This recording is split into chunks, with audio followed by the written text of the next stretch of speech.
Okay, welcome to a new episode of Legends and Leaders. Today we have Bill Lee, the chairman and CEO of Knightscope, and just been involved in so many other interesting automotive projects. So it's great to have you here, Bill. Hey, good to see you, Ben. Greetings from Silicon Valley. How are you? Doing great. So I'd love to just be able to start with a bit about your past. So when you were growing up as a kid, were you always into entrepreneurship and technology? How did your passion for this autonomous space develop? Was it then, or did it kind of happen later on in life?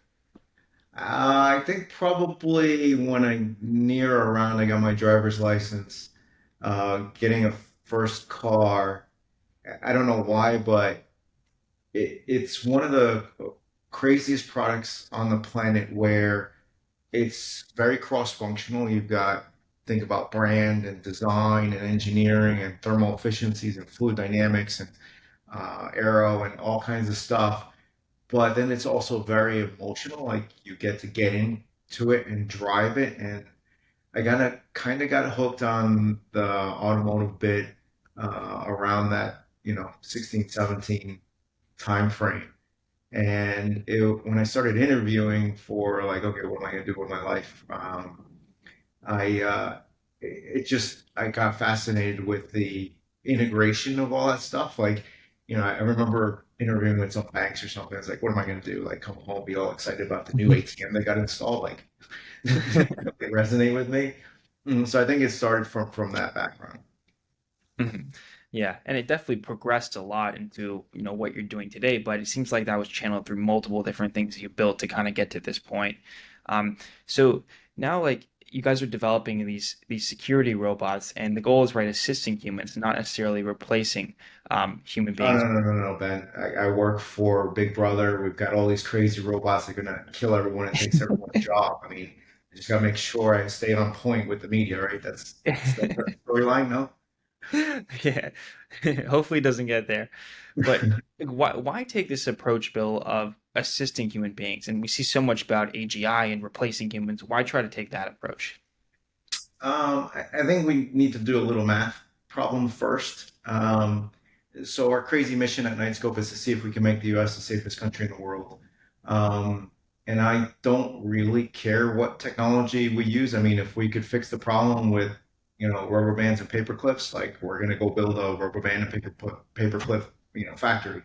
Um, I think what we need to do is you've got, let's see, about 1.5 million guards in the country, about 1 million law enforcement professionals. So that's 2.5 million people trying to Mhm. secure 332 million Americans across 50 states with the technological equivalent of a number two pencil and a notepad.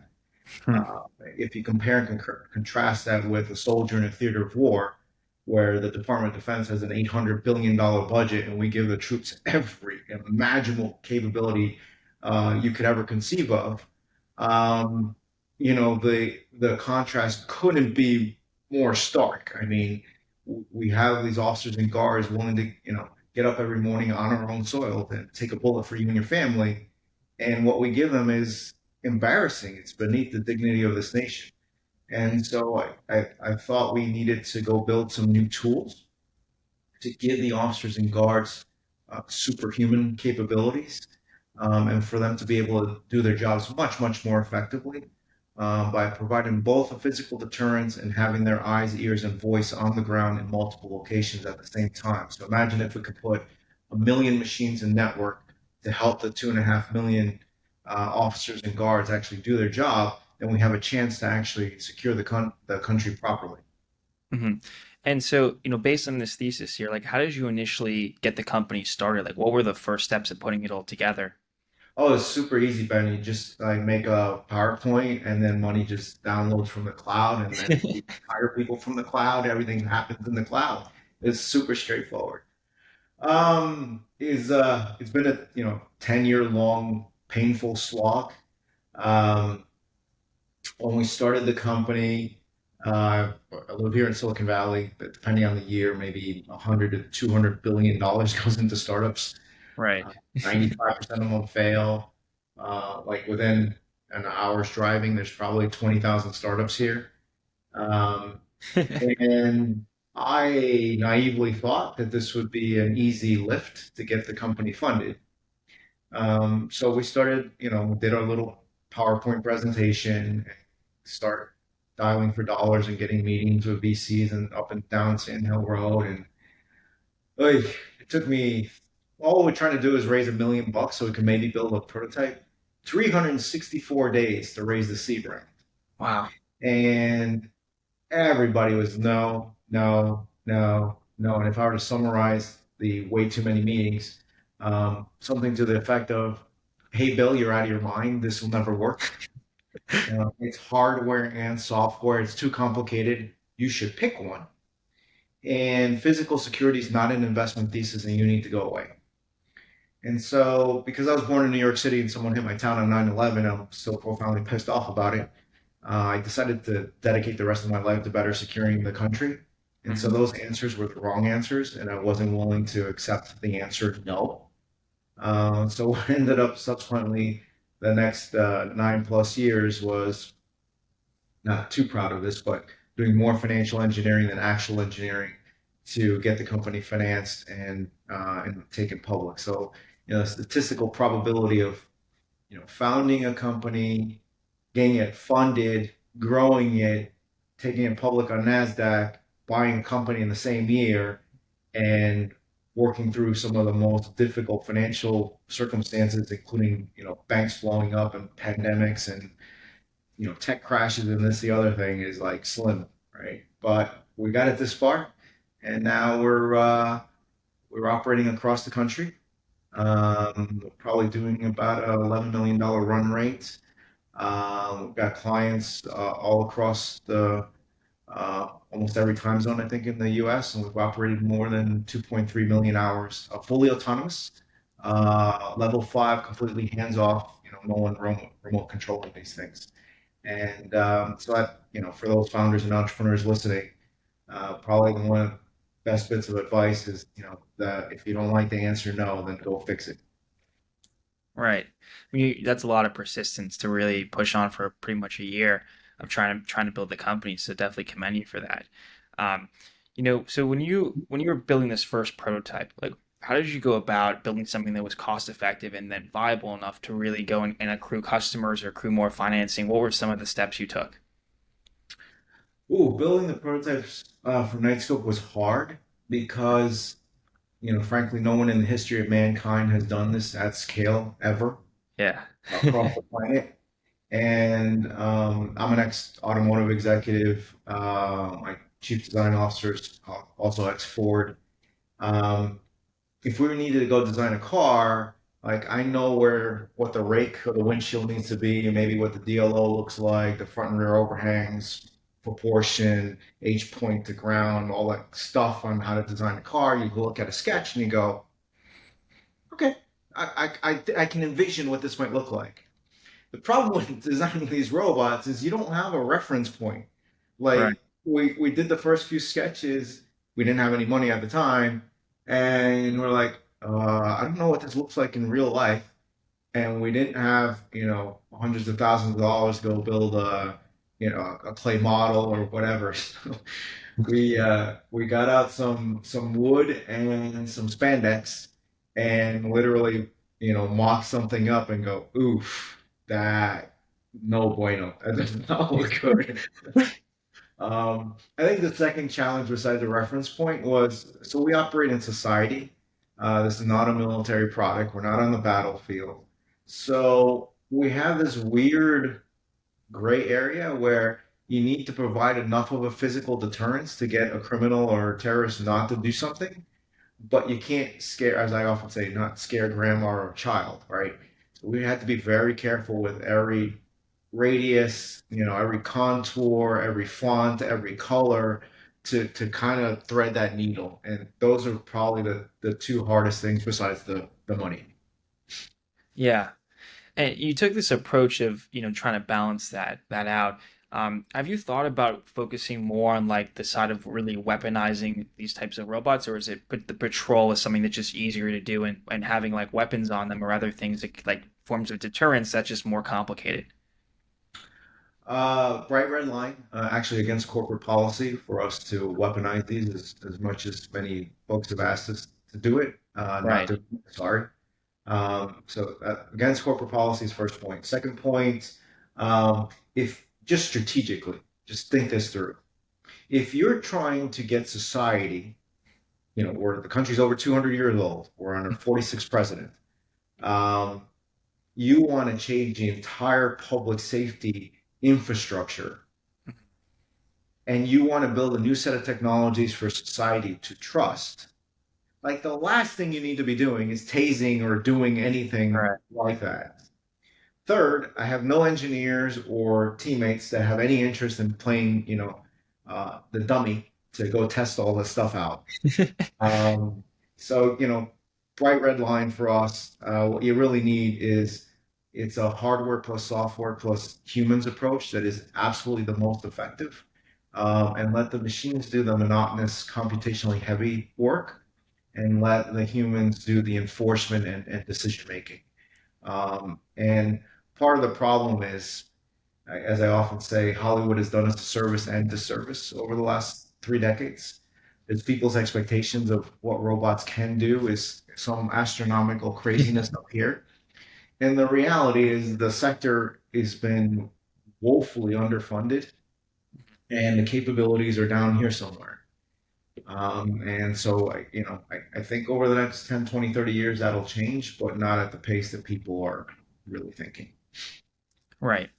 So when you're trying to break in and get a new customer, right? Let's say it's an airport or a hotel. What are the first steps? Is it usually you do a demo for them, and then how has it been like once you have a customer? How has it been in terms of getting them to have more units of it? Has it been a pretty like easier path to get that done once they already have the product, or is it just kind of certain customers have liked the product much more than others? Mixed bag. So again, no one's done this before, so we did have to Yeah. do a lot of experimentation of what works. If you track our announcements, probably once or twice a week, we make a material announcement.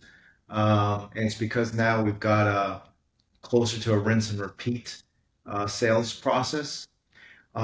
Sometimes it's sector dependent or vertical dependent. Sometimes it's geography. Sometimes it's the person on the ground. So you got to be a bit nimble. So I think that coupled with humans' odd tendencies that they have to touch and feel things. So pre-COVID, we used to do a very expensive demo where we would literally fly a robot to Chicago, set it up, take 2 days to set it up, and then have a 30-minute meeting and it's over. And it's like, this doesn't, guys. Yeah. Um, and so what we ended up doing when COVID hit, my team didn't want to do this, but we ended up doing it, and it's worked famously well. If you go to knightscope.com/roadshow, you'll see this crazy, I affectionately call it robot aquarium, where it's a huge glass enclosed unit that's getting trucked around the country stuff with a bunch of robots. And it's usually we'll do a online demo, make sure that the client actually has a problem and has budget, and we can help them. And then drop some robots at their doorstep to get every Tom, Dick, and Harry, Sally, and Janet in the building that needs to see it to approve it. Because remember, this is not normal. Like, we're not changing the locks in the building. Like, you're going to have a 400-pound robot patrolling across your, let's say, corporate campus with your brand on it. Crazy enough, that sometimes ends up at the CEO's desk or the board's desk, and it's like it's a de minimis amount of expenditure for a $50 billion company, but somehow we're the talk of the corporation. Um, and having that robot roadshow pod show up at their doorstep, and then you're able to say, "Hey, nice to see you again," as opposed to "nice to meet you." And let me answer all your questions. And we've got a bunch of screens up in the pod so the sales team can remotely kind of answer whatever questions. They can actually see the robots. And that has been quite effective. So we've probably done north of 80 stops across the country, across maybe 2 dozen states thus far. And we'll continue onward with it. Yeah. Yeah, it definitely makes sense as an approach to do like kind of this roadshow thing because it's more fun and interactive, and can people can It's kind of like a mobile yeah mobile trade show, for lack of a better way of yeah. saying It seems like a good approach. So you guys are now entering. You got basically two different product segments. It looks like besides the software, you have one that's kind of these set like it goes in one location, not movable product, and also like mobile ones. Why segment it into those two different categories? And what are your future plans now with the K1 Hemisphere? It's kind of like similar to like it's more like an amped up ring for security. Yeah, that a hemisphere is extremely cost effective at 75 cents an hour. No one's got an excuse that I can't use the most advanced technology to, protect the people that are our most prized assets in our organization. Um, so the easiest way to answer your question, Ben, is um, our mission is to secure the U.S. Criminals and terrorists can be anywhere. So if you're serious about it, Mhm. Knightscope needs to be everywhere. And long term, the plans are to, on the x axis, have every size and form factor to properly secure anything indoors or outdoors. So you're going to end up with a very wide range of capabilities. So think of, securing the underpass of a bridge is not the same as securing the interior of a federal courthouse, right? Um, and then along the y-axis, what we want is to make all these machines be able to see, feel, hear, smell, and speak. And if you can do both of those, then you're properly uh, tooled up to give again the officers and guards superhuman capabilities for them to again do their jobs much more effectively. To have eyes in the back of their head, on the side, places they're not even physically there, and be able to do it cost effectively so the nation can actually afford it. Like we can't just continue to, oh well, we'll just have 2.5 million people secure 332 million. It's not working, and so what are we going to do? Just quadruple it? Like who's going to pay for that? It kind of doesn't work. So we kind of really need to have both the form factors and the capabilities combined. Yeah, makes sense. So we've seen a lot of school shootings occur right throughout the country. Are Knightscope bots are there ways that they can help prevent school shootings? And is that even an approach that they should be targeted at schools? Because it seems like you've been focused on more airports and hotels and kind of these like bigger areas where people convene. Do you think schools is an avenue you guys would like to go to, or are you already in them currently? We are already in them. I think one thing that I often try to counsel founders and entrepreneurs is if you ever try to figure out what's going on, just follow the money.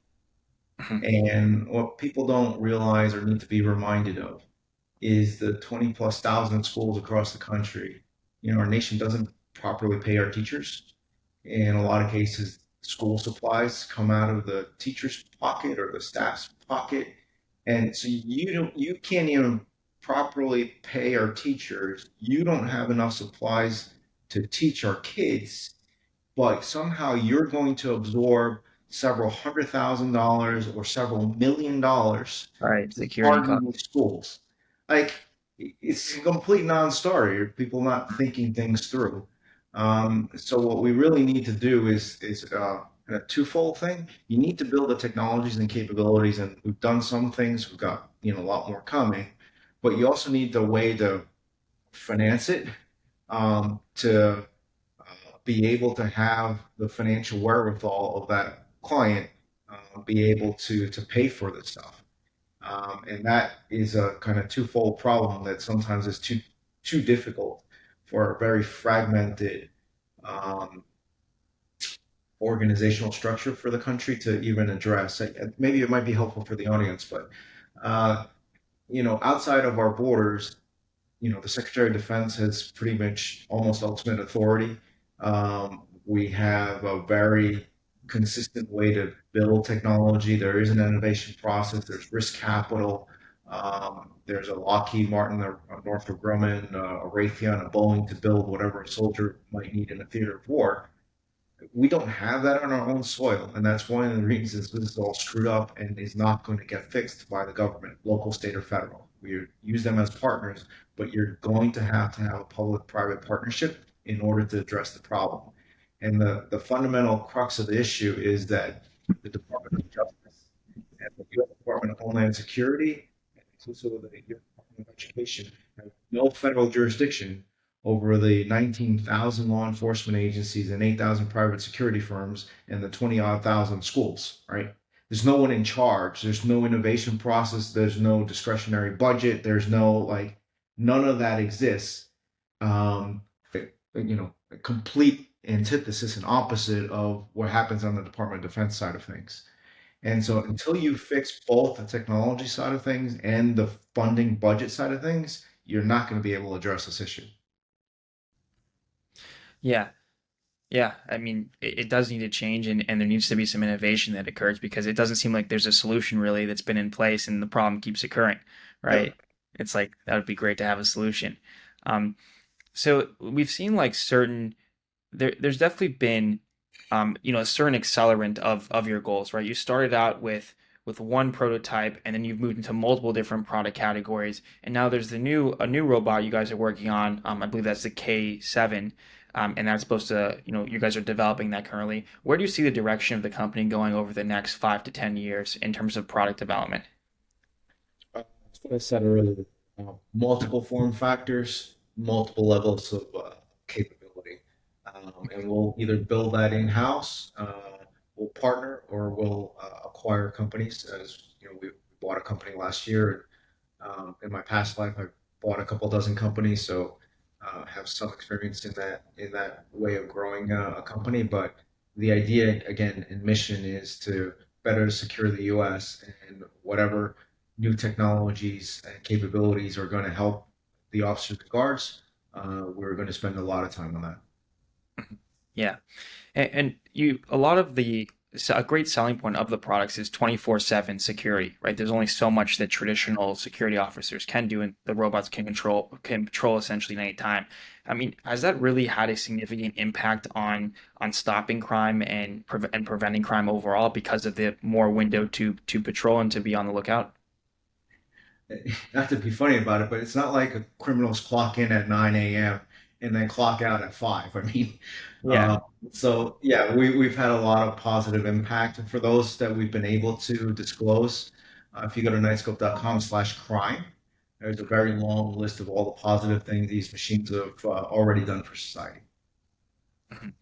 Yeah, and just kind of more of an out there question, like what were some of, could you share even some of like the craziest types of crimes that the robots have thwarted, or were there any just like outlandish circumstances that were situations that were prevented by the robots that you could share? Sure, I mean, there's been a few, but I'll go back to where you asked about kind of how we started. You know, we were told this would never work, right? Hmm. And now we have this long list of things. And I remember the first phone call from one of my teammates that, something, a crime fighting win had occurred. It was kind of emotional because, like, we built all this stuff, we put it out in the field, like, is it going to work? And so I got a call. I remember I was riding around in New York, and my teammate said, "Hey, listen, you're not going to believe this, but we just helped a law enforcement agency issue an arrest warrant for a sexual predator." Wow. And I'm like, "What?" And and then there was another one that was super crazy. Was we helped another law enforcement agency apprehend an armed gunman. Hmm. Uh, there was a domestic dispute between the suspect and his spouse, and we're able to help there. Um, in some cases, humans are something else, but folks decide like they want to go mess with the robot, and we probably put more than half a dozen people behind bars. And it's funny to have a district attorney like go, "I've never seen this level of evidence to prosecute someone." Um, we got that particular person on 3 felony counts. And so, I get all kinds of weird tweets and silliness. I'm going to go do X, Y, or Z. And it's like, you can go do that, but, it's a felony in all 50 states. And like, kind of similarly, like maybe I shouldn't graffiti or break the window on police car or knock over the law enforcement motorcycle, like just leave the robot alone. Like you don't want to spend the night in jail, so just knock it off. That's great. It's definitely great. So you have this model of machine as a service, right? And that model it essentially enables two different, looks like it enables two different customers as well. It enables multiple customers to take advantage of the products that you have, and by being able to use them if they maybe may not have the as much financial means, or if they would. So how has that model helped you guys scale, maybe versus a traditional model with the products? There's definitely pros and cons. So the way you want to, why we structured the model the way we did was several fold. One, like you don't want to show up at a client who is using guarding services and literally, and I don't mean this figuratively, nickel and diming the guarding company on 5 cents on the contract or 10 cents, and you show up and like, hey, this you're gonna have to pay 6 digits for this robot.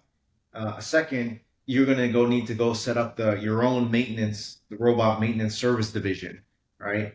Third, this is brand new technology. We're at the cutting edge of AI, autonomy, robotics, and electric vehicle technology. We keep shipping new software every 2 weeks, new hardware every 3, 4, 5, 6 months, and you're going to go buy something outright that's going to be, uh, you know, uh, out of date in 6 months. Like that's not going to work. And then there is, given the nature of what we do, there is a cybersecurity and intellectual property risk. Do you really want to be selling this stuff outright? And so that's why you got to kind of think through the whole thing. I think one challenge that it poses is you have to have a certain level of critical mass in order to cover all the costs. So one of a good example would be, let's say you only had one robot out in the field, just for example, but you need a staff 24/7 to monitor that robot, right? So now you have 4 humans, one robot, and then you go do the weird accounting, and you're like, oh, this is not profitable because you got 4 people and only this amount of revenue coming in. But if you have 100 robots, do you need 400 humans? No, you still need just the four, right? So just to give you an illustration of why scale is important, and we're targeting to get to profitability by end of next year, and part of the equation is just getting that scale to cover the fixed cost to have all these machines and network across the country. Think of it like, I don't know, Verizon or AT&T. They have to have staff and technicians and support to keep the network up and running so you can make your cell phone call. It's very similar, but also very different. Yeah. And last question. So once you guys took the company public, how has it changed in terms of operationally as well as being able to develop new products and scale? Has it just been a major boost to the business overall? I mean, you took it public at early 2022. It seemed to be a good time overall. Yeah, bad timing. Early 21, actually, right before the tech crash, SVB went under, pandemic and supply chain still going on. I think probably a few things to think about. One, in the manner in which we raised the money, we had raised probably north of $120 million from 35,000 investors. And so our reporting requirements for the SEC and everything else was a really good stepping stone to have to do some of that discipline while we were private. I think is the first thing. Second, we have access to the wider capital markets, which can, help finance things and allow us to do things you can't do sometimes when you're private.